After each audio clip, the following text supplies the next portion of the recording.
আমেরিকার উত্তর পূর্বাঞ্চলে আঘাত এনেছে শক্তিশালী তুষার ঝড়।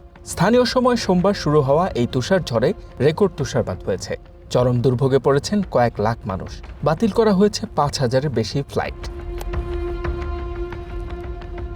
কর্তৃপক্ষ বলছে রোড আইল্যান্ড এবং ম্যাসাচুসেটসের কিছু এলাকায় প্রায় ৩৭ ইঞ্চি পর্যন্ত তুষারপাত হয়েছে, আর নিউ ইয়র্কের সেন্ট্রাল পার্কে তুষার জমেছে ১৯ ইঞ্চিরও বেশি। দেশজুড়ে ৬ লাখের বেশি বাড়িঘর ও ব্যবসা প্রতিষ্ঠান বিদ্যুৎ বিচ্ছিন্ন রয়েছে।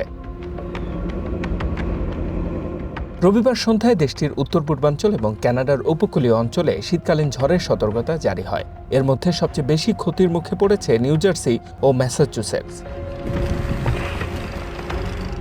এছাড়া রোড আইল্যান্ড স্টেটও এই ঝড়ে অনেক ক্ষতিগ্রস্ত হয়েছে বলে ধারণা করা হচ্ছে।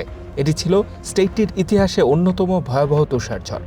কিছু এলাকায় ৩৬ ইঞ্চি তুষারপাত হয়েছে, যা ১৯৭৮ সালের ফেব্রুয়ারিতে হওয়া ২৮.৬ ইঞ্চির আগের রেকর্ড ভেঙে দিয়েছে। পাশাপাশি রোড আইল্যান্ড এবং পার্শ্ববর্তী কানেটিকাটে জরুরি প্রয়োজন ছাড়া ভ্রমণে নিষেধাজ্ঞা জারি করা হয়েছে। এদিকে ভারী তুষারপাত উপেক্ষা করে আনন্দে মেতেছে অনেকে। সোমবার নিউ ইয়র্ক সিটির সেন্ট্রাল পার্কে তুষার দিয়ে খেলাধুলা করে বিভিন্ন বয়সীরা। তবে নিউ ইয়র্ক সিটিতে জারি রয়েছে কঠোর ভ্রমণ নিষেধাজ্ঞা। জরুরি সেবা ছাড়া সব ধরনের যান চলাচল বন্ধ রাখার নির্দেশ দিয়েছেন mayor Zohran Mamdani. If you can, remain indoors. If you must leave your home, please rely on public transit. H M Ataullah, one international desk.